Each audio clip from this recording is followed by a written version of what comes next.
Hey everyone, and welcome back to another episode of Schelly's Shop. This week we're going to be carrying on with the rust repair for the 81 Sierra. This is part 2 of a 3-part series on fixing the rust on a 1981 GMC Sierra.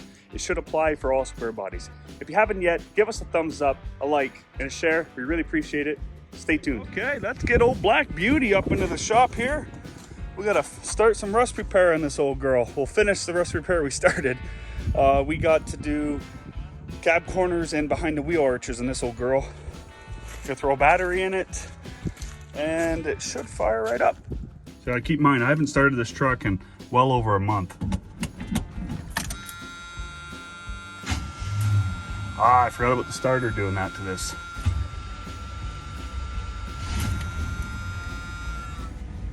Pretty not bad. Had to pull some fuel up. Imagine it ran down there a bit. So we got to get this in the shop. I'm backing it in. We got to pull the box off of it. So just down here under the old 81 Black Beauty, giving the body, the bed bolts some looby-dooby. Hopefully gonna make breaking them free a little bit easier. This truck is clean, like really, really clean.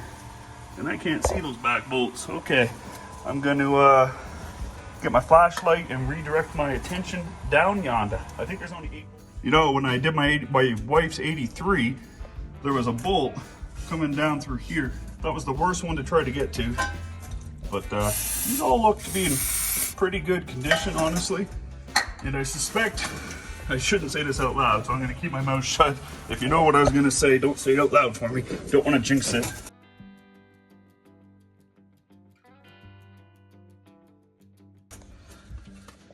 All right, guys, I'm attempting to pull these bolts, the bed bolts out, and 3 out of the 5 I've tried to remove have spun.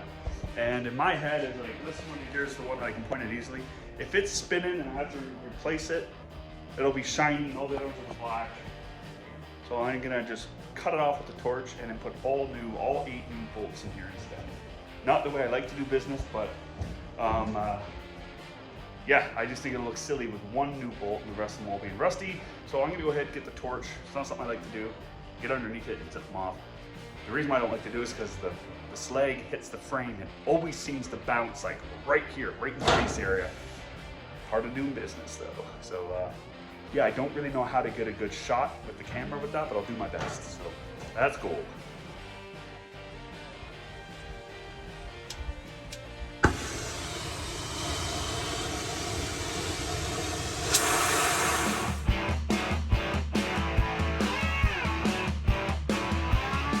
It's another glorious day out in the shop. After cutting out all those bolts yesterday, it was not the funnest thing I've had to do all week, but we got them out. I'm not going to complain about that anymore.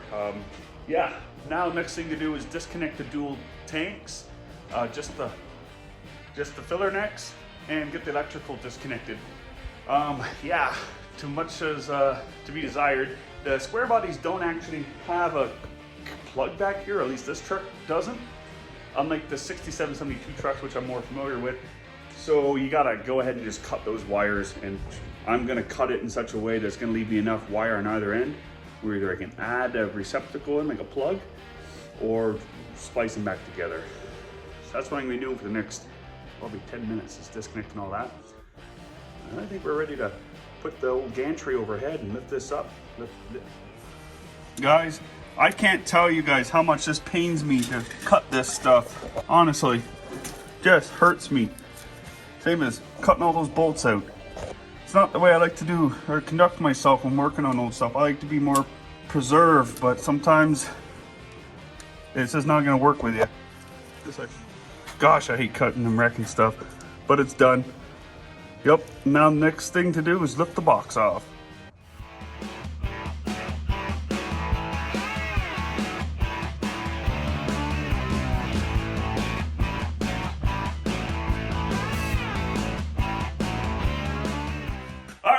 This went almost exactly as I hoped it would. The only hiccup was each filler neck was connected to the bottom of the box via 1/2 inch bolt, or not even a bolt, some kind of self-tapping bolt that threaded into the bottom of the box into one of the floor supports.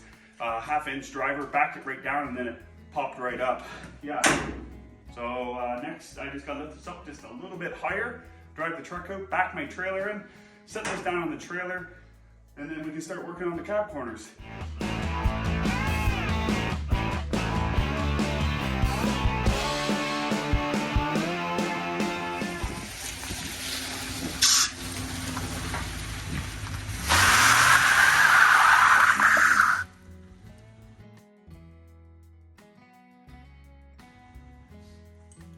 Okay, got her set down on jack stands.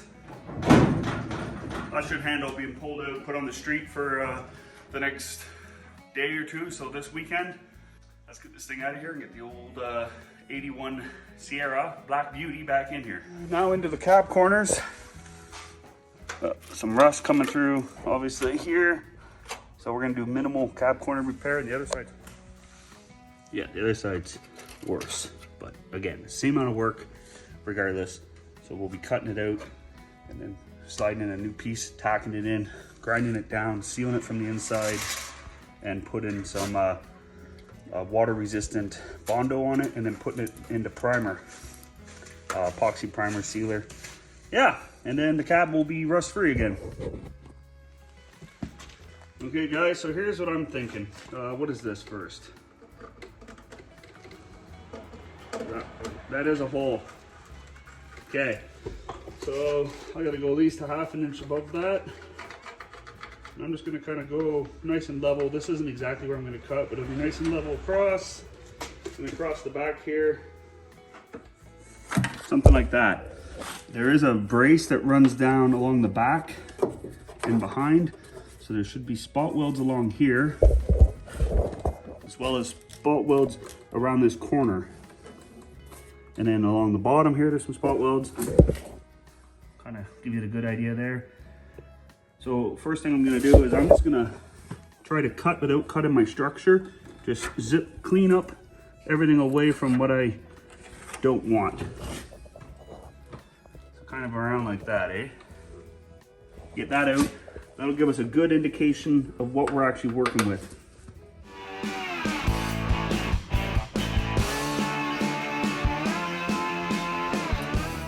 Okay, I got this rust cancer out of here. It's a nice size hole. I cut up to good steel. So now all I gotta do is get this piece off here, right around the outside, and make that nice and square. Okay, well, we got her cut nice and level now. I got all that trimmed out of there. It was pretty easy. I didn't actually have to pull any spot welds. I still have to grind them down just a little bit. They all broke free, which is kind of nice. Not normal for me, but nice. So that other one should slip down in there nice. So like, gotta clean up this whole edge because we gotta put spot welds back along here. Again, I picked off all this foam that was here. That's a spot weld that I broke free right here. Gotta clean up down this face and put it all in weld through primer.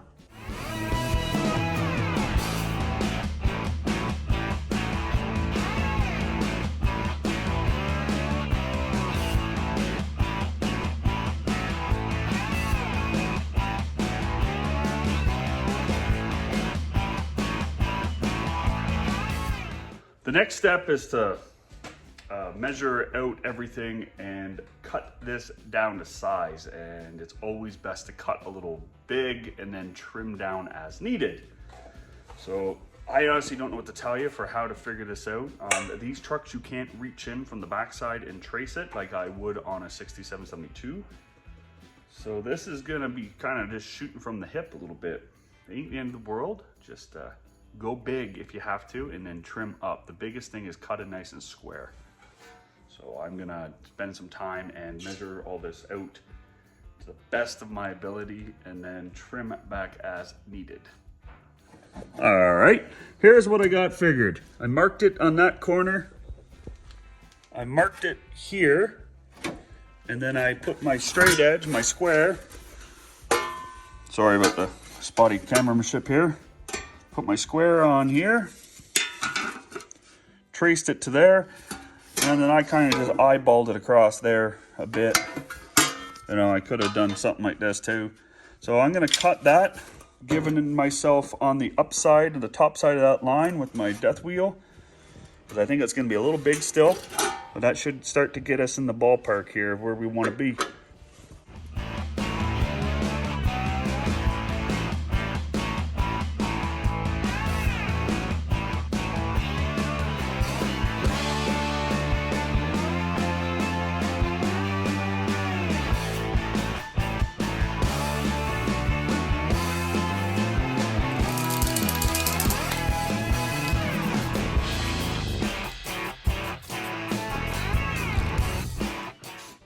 There, let that cure. I might hit it one more time after it's done drying, and then we'll finish mocking up this cab corner. I still gotta trim it down some.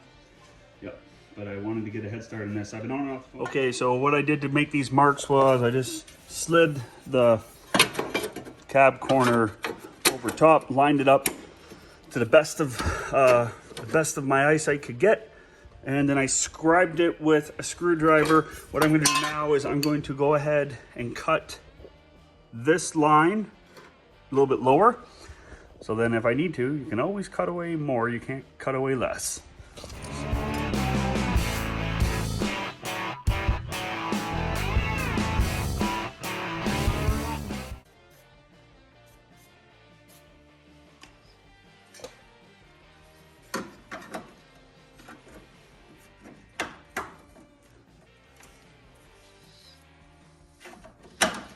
Okay, a little low. Maybe it does want to go to this top line. And remember, you can always cut away a little bit more if you need to.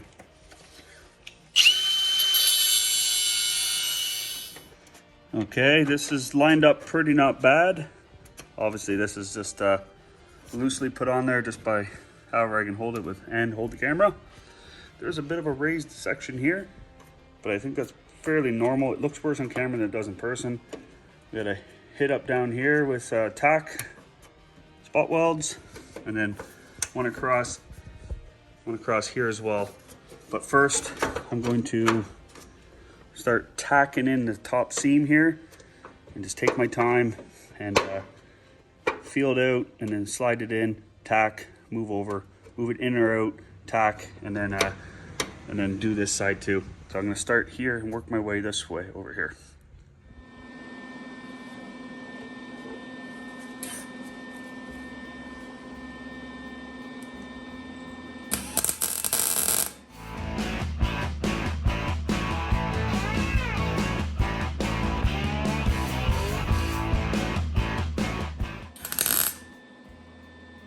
Alright guys, so I started grinding back here. I did a pretty good job. It's pretty nice and straight there.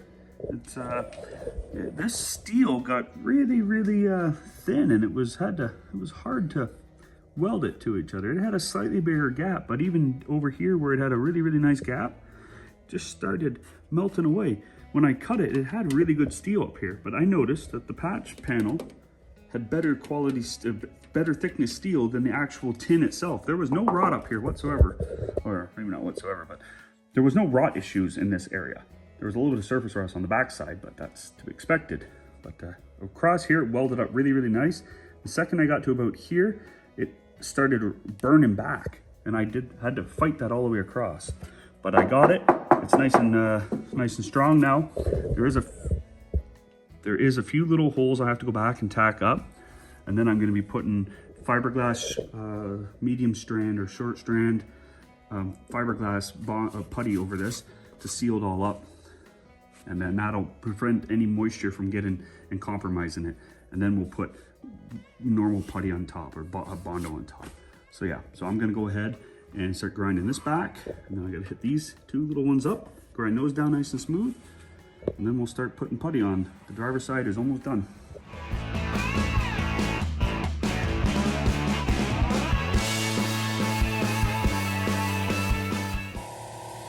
That's pretty not bad. There is some low spots that I think, because I had to put more heat to this, because this kept running up, running away from me. I think that's how I got some deviations here with my butt-to-butt welds here. But I'm pretty happy with that. I'm gonna go ahead, fix up some of my spots I missed, like here and here. Put little tacks on it, sealing it up as good as I can, because that'll help prevent any more rot in the future. And there is an access point here. I might try to spray on a little tiny straw, some sealer in behind it too.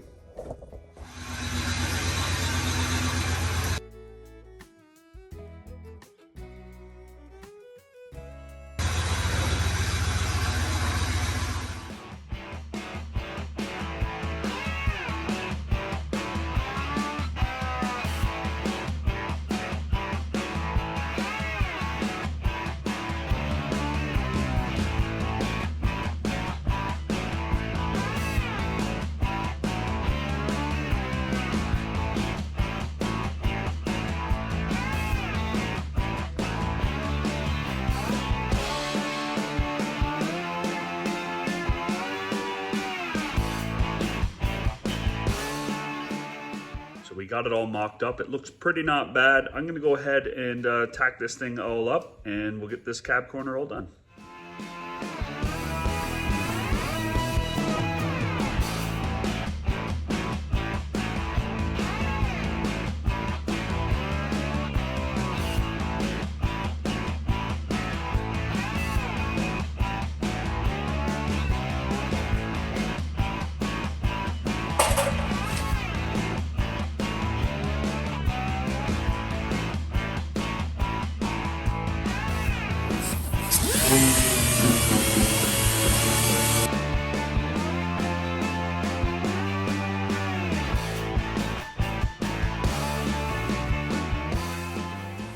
If you watched the last episode of the rust repair on the 81, you're gonna know how many times I said make sure you clean and prep your surface for whatever it is you're about to do, whether it be paint, Bondo, or primer. You want to make sure you get it nice and clean.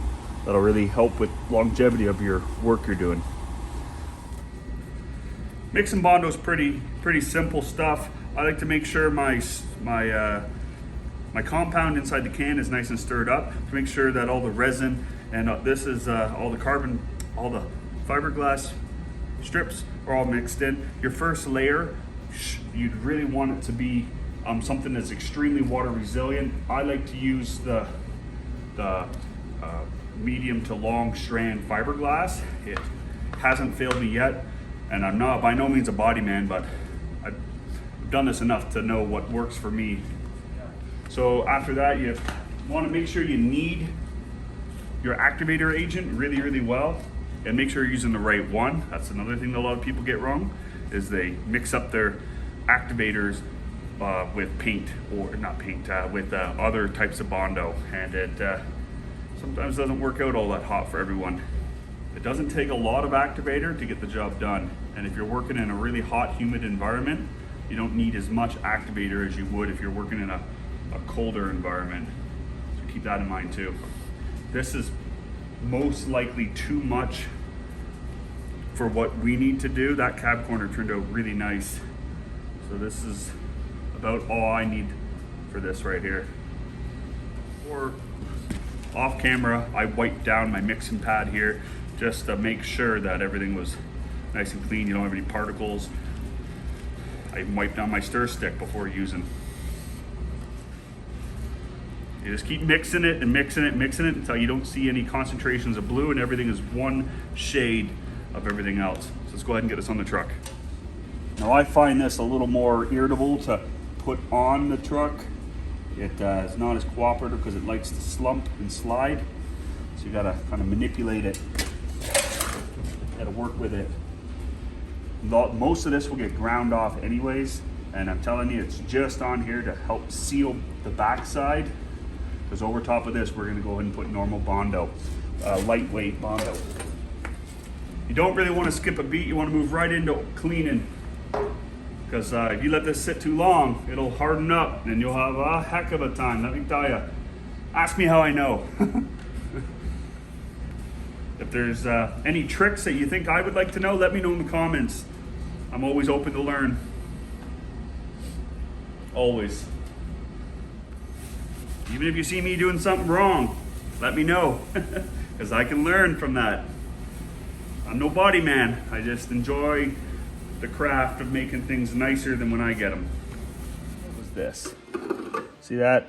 I'm not putting hardly any pressure on that at all. Maybe like hardly any. That's when you know it's ready to sand now. Here is I'll show you in the next one, but how I like to trim it up as it's curing.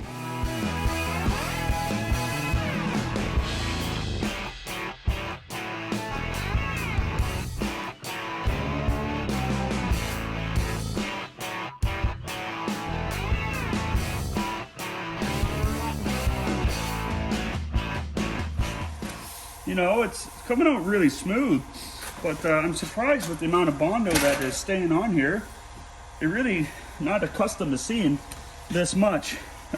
I mean, if it needs it, it needs it, but normally with the way I do things, I get a lot less working everything out.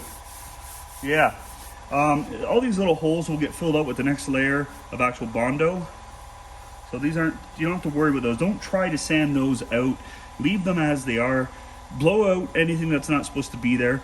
Wipe everything down in between your layers of Bondo. You should do 2 to 3 layers on top of this with Bondo. So you got plenty of time to fill out those imperfections. Right now, the way I look at it is that we're broad stroking it. We're just getting her roughed in. This is a really refined rough in. Look at it that way. The next 2 steps are going to be the finishing. So yeah, this is coming out really nice. I'm a little, like I just said, I'm a little shocked by that, but I'm not concerned. I must have put too much heat to it. There's nothing wrong with it though. Gotta stress that. There's absolutely nothing wrong with it. Okay, let's wipe this down. Stop touching it with your hand, wipe it down, put the first layer of Bondo on. Let's go. It's like, if you've ever done any drywall work, it's really similar. But surprisingly, I suck at drywall. Oh, wait, no. Ooh, it's starting to get a little too tacky right now. I can feel it starting to bite. So now I'm just gonna do one final pull to make sure I got it level as I can. And that's it. Okay, another thing that I would like to share with you guys is when it gets to be kind of tacky when it does stuff like this, watch closely. See, it breaks off. It's a good time to take your knife and be very careful and just trim off the fat. You don't want to go too deep, just taking off the big stuff. You're waiting for it to cure anyways, so you know it's going to save you seconds, but every little bit counts, I suppose, in the big scheme of things. And if you don't have a sturdy hand, I recommend just leaving well enough alone.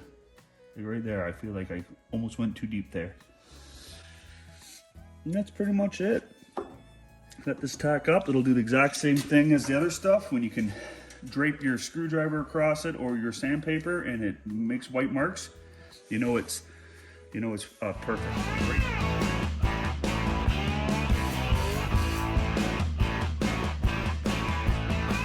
Okay, it's a little dusty in here. I tried to clean up the surface as best I could. I'm really happy with how this came out. It was shocking how nice this actually came out. We might only have to do 1 coat, at least initially. After I say that, I can feel a rough spot there. But it all came out really nice. And I bumped it up to 240 grit. So it should be almost ready for primer. I think I'm gonna put a coat of primer on there and then reassess it and see if we need to do another skim of Bondo. Typically 2's minimum, but this is shaping up really nice. At this stage of the game, I shouldn't have to say what I'm about to. I'm gonna say it just for liability reasons. Make sure you wipe it down before you put your primer on. So take your wax and grease remover, give it a wipe, turn it, wipe it again. You want to do it minimum 2 times. Yeah, don't scrub too hard, but you want to wipe this down because this is your final step. And the foundation of any house makes the walls and the whole building good. So this is your foundation to your paint job. So you want it to be clean and free of particles. So I'm gonna go ahead and wipe this down with with wax and grease remover, and then we're gonna lay down some build primer.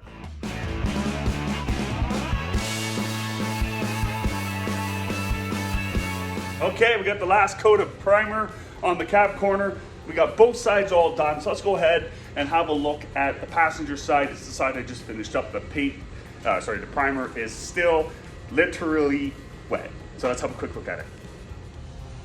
I don't know about you guys, but that looks pretty good from my angles. I'm pretty happy with this. The driver's side turned out just as good. Yeah, it's got sealer on there as well. It's not ready for paint yet. It needs to be worked out and have somebody go through with and smooth everything out a little bit better. But if you're doing that, you're gonna be doing that to the entire truck. We really did do a good job on this. The heat got away from me a little tiny bit. That does happen. To mitigate that, you use your air nozzle and just weld spray with the air, weld spray, you know, weld, cool down is what I'm trying to say. I don't like to use water. Some guys like to use ice and water. I like to use just air from my air compressor. Yeah, I'm gonna zip over and show you guys the driver's side real quick. Here's the driver's side. This side still got a little bit of wet paint on it. It's got sealer on it as well. Yeah, I'm really happy with how this turned out. It came out really, really good. I got a little bit of overspray here. I'm gonna try to scrub that off once everything's settled up. I guess the next step now is to move on to part 3, set the box back down and start to install the rear arches on the box. But that's gonna wrap it up for this episode of Schelly's Shop. I really hope you guys like what we did here in this episode. I really hope I can help somebody out. As always, like, share, subscribe. Till next time, cheers.